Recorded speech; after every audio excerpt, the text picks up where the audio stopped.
Radhe Radhe guys, welcome back to my channel Radhe Krishna Barsa Jaiswal. तो आप सभी कैसे हो? कान्हा जी की कृपा से आप सभी ठीक होंगे।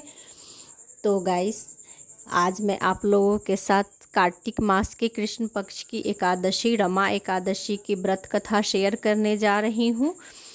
तो इसकी कथा सुनने से और पढ़ने से बहुत ही पुण्य मिलता है और कार्तिक मास की एकादशी बहुत ही फल देने वाली होती है। कार्तिक मास में विष्णु भगवान की बहुत सेवा करनी चाहिए, पूजा करनी चाहिए। इसका विशेष फल होता है। कार्तिक स्नान हमें ज़रूर से करना चाहिए। तो आइए अब हम लोग कथा सुनते हैं। तो कथा सुनने से पहले आप लोग हाथ में थोड़े से पुष्प और तिल ले लें, क्योंकि खाली हाथ कथा कभी नहीं सुननी चाहिए। तो बोलिए विष्णु भगवान की जय, कृष्ण कन्हैया की जय, लड्डू गोपाल की जय, राधा माता की जय। जय जय श्री राधे, जय जय श्री राधे, जय जय श्री राधे। कार्तिक मास के कृष्ण पक्ष की एकादशी रमा एकादशी। युधिष्ठिर ने पूछा, जनार्दन, मुझ पर आपका स्नेह है, अतः कृपा करके बताइए कि कार्तिक मास के कृष्ण पक्ष में कौन सी एकादशी होती है। भगवान श्री कृष्ण बोले, राजन, कार्तिक मास के कृष्ण पक्ष में रमा नाम की विख्यात और परम कल्याणमयी एकादशी होती है। यह परम उत्तम है और बड़े बड़े पापों को हरने वाली है। पूर्व काल में मुचुकुंद नाम से विख्यात एक राजा हो चुके हैं, जो भगवान श्री विष्णु के भक्त और सत्य प्रतिज्ञा थे। अपने राज्य पर निष्कंटक शासन करने वाले उन राजा के यहाँ नदियों में श्रेष्ठ चंद्रभागा कन्या के रूप में उत्पन्न हुई। राजा चंद्रसेन कुमार शोभन के साथ उनका विवाह कर दिया। एक बार शोभन दशमी के दिन में अपने ससुर के घर आए और उसी दिन समूचे नगर में पूर्वोत्तर ढिंढोरा पिटवाया गया कि एकादशी के दिन कोई भी भोजन न करे। इसे सुनकर शोभन ने अपनी प्यारी पत्नी चंद्रभागा से कहा,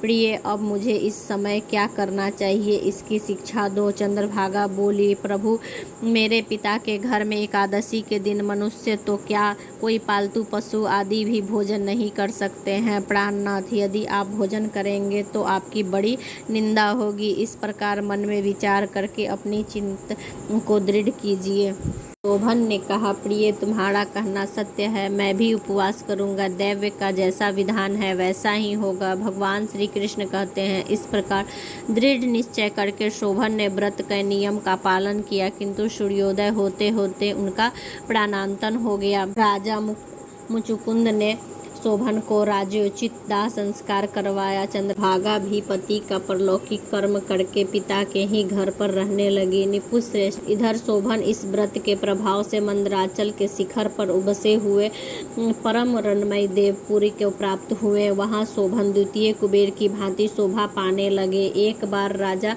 मुचुकुंद के नगरवासी विख्यात ब्राह्मण सोम शर्मा तीर्थ यात्रा के प्रसंग से घूमते हुए मंदराचल पर्वत पर गए। वहां उन्होंने शोभन दिखाई दिए। राजा ने के दामाद को पहचान कर वे उनके समीप गए। शोभन भी उसी समय द्विज श्रेष्ठ सोम शर्मा को आया हुआ देखकर शीघ्र ही आसन से उठ खड़े हुए और उन्हें प्रणाम किया। फिर क्रमशः अपने ससुर राजा मुचुकुंद, प्रिय पत्नी चंद्रभागा तथा समस्त नगर का कुशल क्षेम पूछा। सोम शर्मा ने कहा, राजा, वहाँ सब कुशल है। आश्चर्य है, ऐसा सुंदर और विचित्र नगर तो कहीं किसी ने भी नहीं देखा होगा। बताओ तो सही, आपको इस नगर की प्राप्ति कैसे हुई? शोभन बोले, द्विजेंद्र, कार्तिक के कृष्ण पक्ष में जो रमा नाम की एकादशी होती है, उसी व्रत के करने से मुझे ऐसे नगर की प्राप्ति हुई है। ब्राह्मण, मैंने श्रद्धाहीन होकर इस उत्तम व्रत का अनुष्ठान किया था, इसलिए मैं ऐसा मानता हूँ कि यह नगर अस्थायी नहीं है। आप मुचुकुंद की सुंदरी कन्या चंद्रभागा से यह सारा वृत्तांत कहिएगा।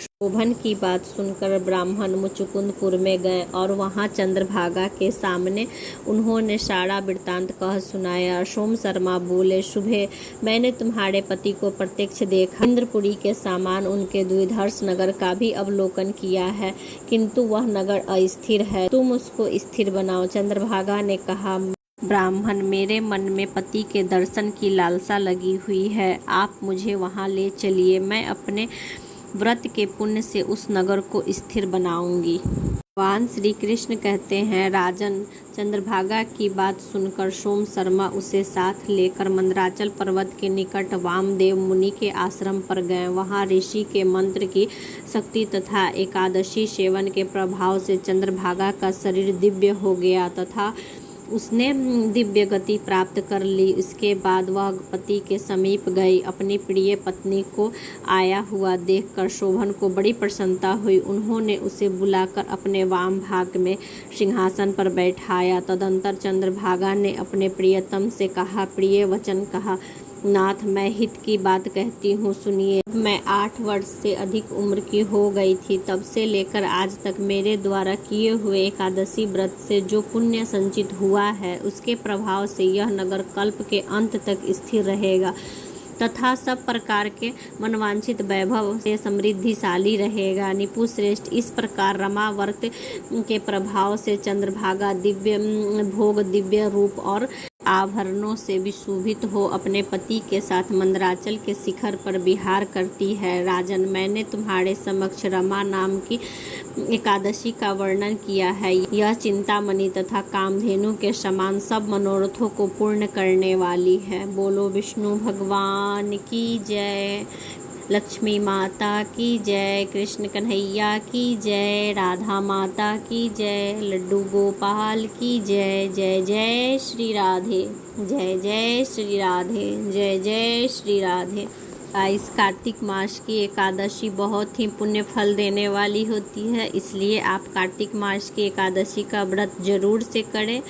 अगर व्रत करने में असमर्थ हो तो कथा जरूर सुने। कथा सुनने से भी व्रत करने का पुण्य प्राप्त होता है। और गाइस, कथा को शेयर करें और पुण्य के भागी बने। और गाइस, अगर आप लोगों को वीडियो थोड़ी सी भी अच्छी लगी हो तो like, share and subscribe. Radhe Radhe, Radhe Radhe, Radhe Radhe.